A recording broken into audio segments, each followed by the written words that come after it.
Just a few months ago, most of us had probably never even heard the word coronavirus. Now the words coronavirus and COVID-19 have become an all too familiar part of our vocabulary.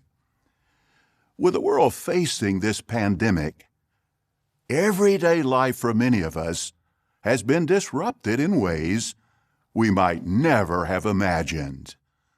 And sad to say, in just a short time, this disease has taken the lives of thousands. We know you are concerned about the well-being of our brothers and sisters, especially those living in lands most directly affected by COVID-19. Well, in this report, we'll hear from responsible brothers in Korea, Italy, and the United States to find out how our brothers and sisters are doing and what steps are being taken to assist those facing this serious health crisis. But before we hear from those brothers, please let me share some thoughts with you. The spread of this disease is distressing, to be sure. But we're really not surprised to see the world in the grip of such pestilence, are we? Jesus made it clear at Luke 21:11 that pestilence would be part of the sign of the last days. And in Revelation chapter 6, the ride of the fourth horseman includes mention of deadly plague. So the events unfolding around us are making clearer than ever that we're living in the final part of the last days, undoubtedly the final part of the last days, shortly before the last day of the last days. But while the situation is serious, as Jehovah's people, we do not need to panic. And Isaiah chapter 30, verse 15, tells us why. Let's read that together. Isaiah 30, verse 15, "For this is what the sovereign Lord Jehovah, the Holy One of Israel, says, By returning to me and resting, you will be saved. Your strength will be in keeping calm and showing trust." Jehovah has always guided and supported his people in times of distress. So we have good reason to do just as this verse tells us. Keep calm and show trust in Jehovah. And in turn, Jehovah will give us strength. As we'll see in these reports from around the world, Jehovah has given us Bible principles to help his people make wise decisions, even in very difficult circumstances. Let's begin by speaking with Brother Reno Kesk, who serves in Korea. Thank you, Reno, for joining us. You're welcome. It's a privilege. But we asked Brother Kesk, how are the brothers in Korea doing right now? Although there is fear throughout the country, our brothers are in good spirits, and they really are endeavoring to apply the good counsel at Isaiah chapter 26 and verse 3 by fully leaning on Jehovah and by trusting in him. That's very good to hear. How has the coronavirus pandemic affected the congregation meetings and field ministry in your branch territory? Well, we've had to stop holding meetings at the Kingdom Halls and also stop public witnessing. At first, the brothers were a little bit confused when this happened because of the suddenness of everything.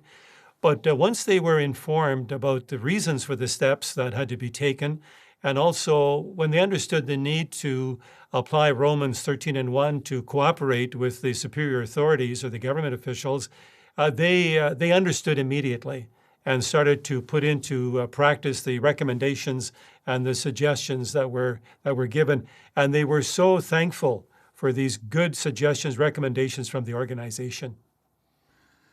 Well, those are big changes, but no doubt the obedience and cooperation of the brothers has reflected favorably on Jehovah's name.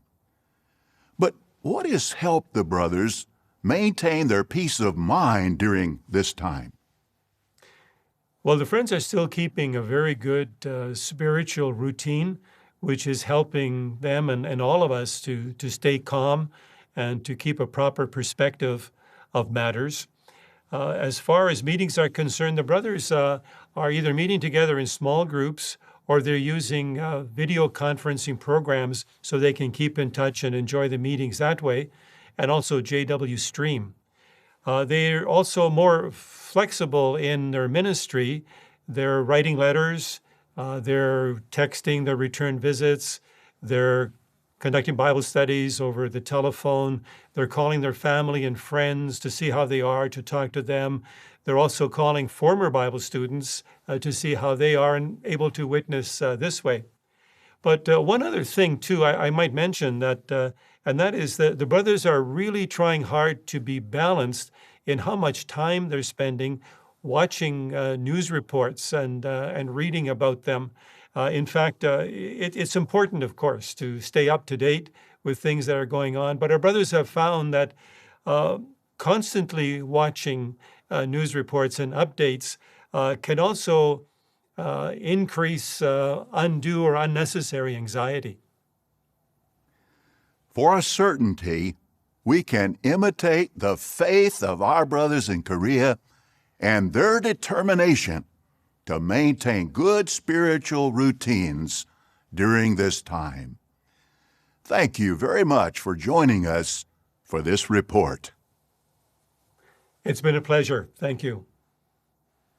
Now we'll go to Italy with Brother Greg Chichu. Thank you for being here, Greg. I'm glad to be here, Brother Led. Thank you.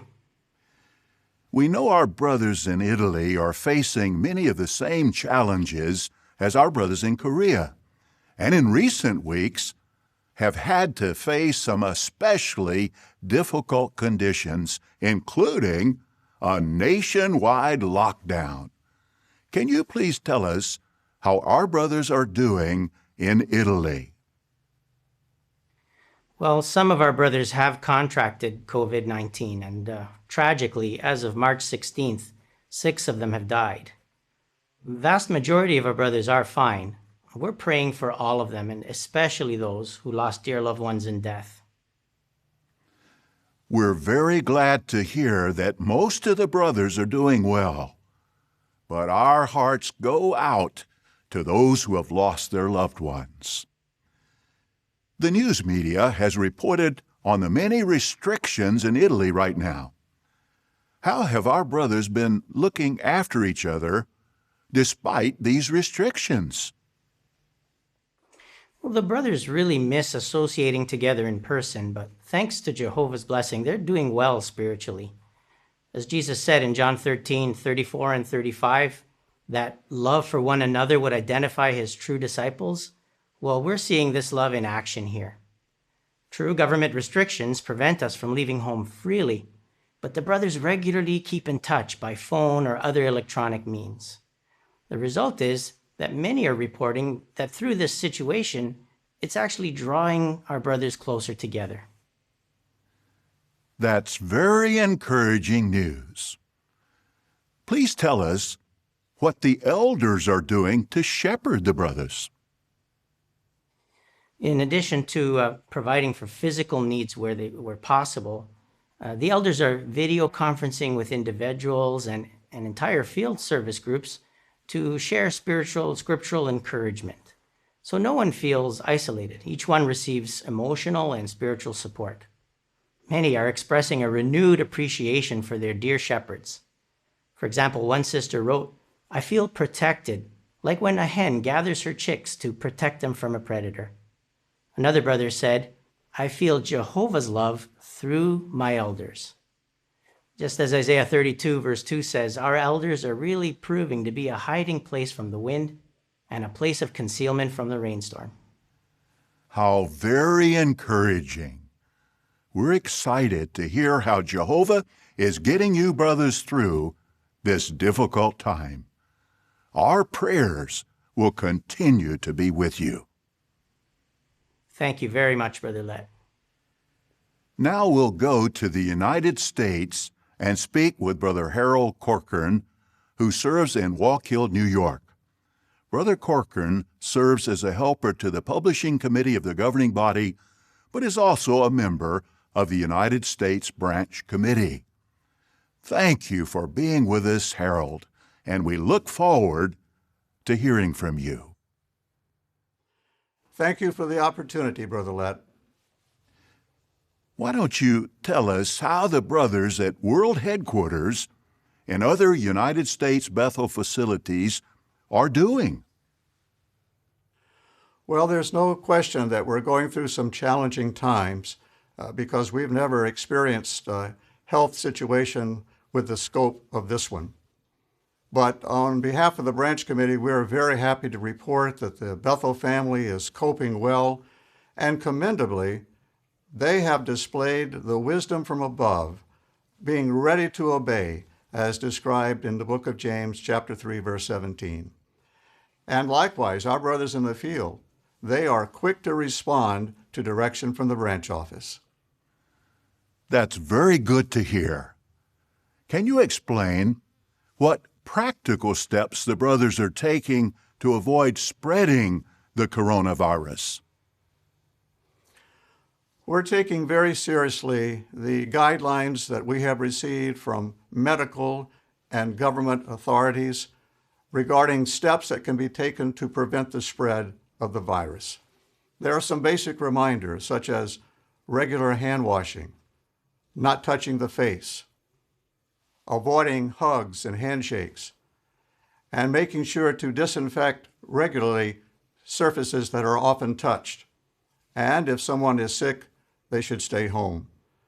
So we've emphasized these basic reminders, not only to our fellow workers here at Bethel, but also to those in the field. Those are very practical reminders. Even I've been greeting my brothers with an elbow bump instead of a handshake. Can you tell us what other measures have been taken to keep everyone as safe as possible? Well, as a precaution for the Bethel family, for our brothers in the field, and for our neighbors, no tours or guests are permitted at our Bethel complexes at this time. At the direction of the governing body, no guests attended in person at the recent Gilead graduation, and the Bethel family was directed to watch the program from their personal rooms. Now, with the growing concern, the most recent precaution that's being taken is that the Bethel family has been directed to not leave their respective complexes for any activity. And that would include shopping, social gatherings, and meetings. And we'd like to emphasize that this is a precaution to protect the Bethel family because we do not have an outbreak at this time, but we're being extra careful to protect them. And we will monitor this latest restriction on a week-by-week basis to determine how much longer it should continue.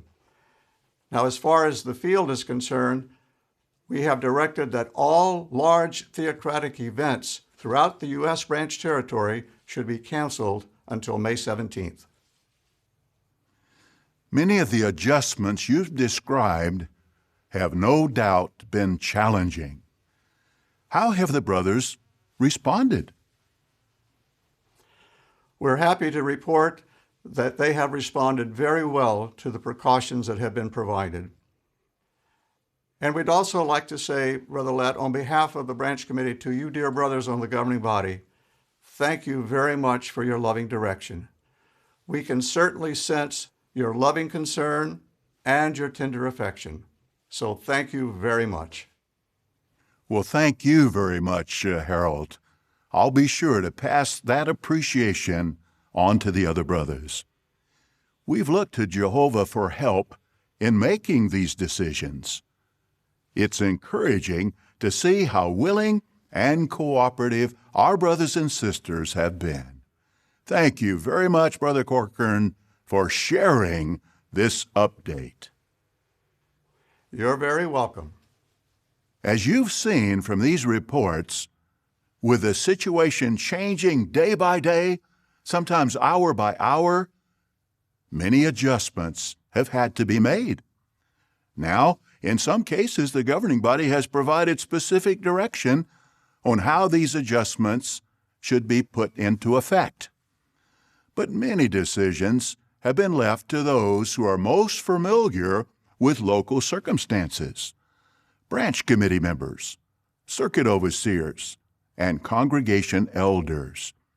To you, faithful, Spirit-appointed men serving in these capacities, we'd like to say this: we trust you, and we are confident that you'll prayerfully evaluate the facts and local circumstances and follow the direction of the superior authorities. And we know that you'll do all within your power to stay in touch with the congregations. You'll do so on a regular basis by phone or video conference as necessary. We're also confident that Jehovah's Spirit will guide you and give you the mature judgment needed at this time to apply Bible principles properly and to provide clear direction. As for the rest of us, whether the direction we receive comes from the governing body, the branch, our circuit overseer, or the elders, we want to follow that direction closely. It can serve as a protection now.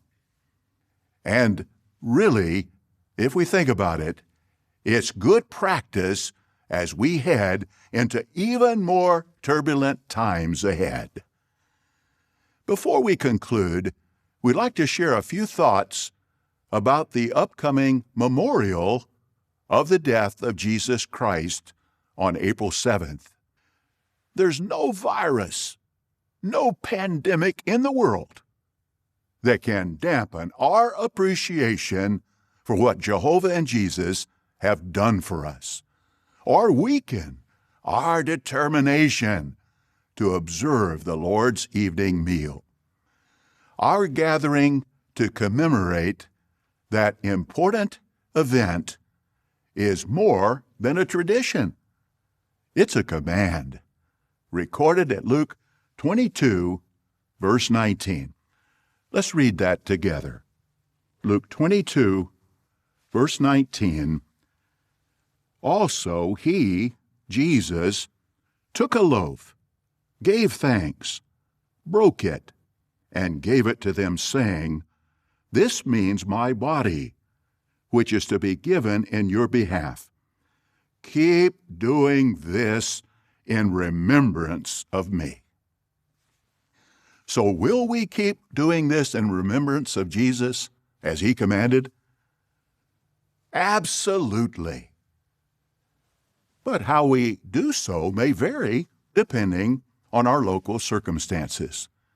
If it's possible in your area, we encourage you to meet with your congregation. You can be sure that the elders will take practical measures for the benefit of all those attending. Of course, in some areas, local circumstances created by COVID-19 may prevent you from meeting as a congregation. In that case, you may receive direction from your elders to meet in smaller groups, to use video conferencing like Skype or Zoom, or if none of those options are possible, to watch the program on jw.org. How thankful we are to Jehovah that he's equipped us to be able to drink the milk of nations as mentioned in Isaiah 60, verse 16, which includes the wise use of technology. Regardless of the specific arrangements involved, we all want to prepare our hearts and do whatever is necessary to obey Jesus' command to celebrate the Lord's evening meal. Just think for a moment about Jesus' sacrifice and what it means, especially in the light of this global health crisis. By means of the ransom, Jehovah has made provision to completely eliminate problems such as pestilence from the earth.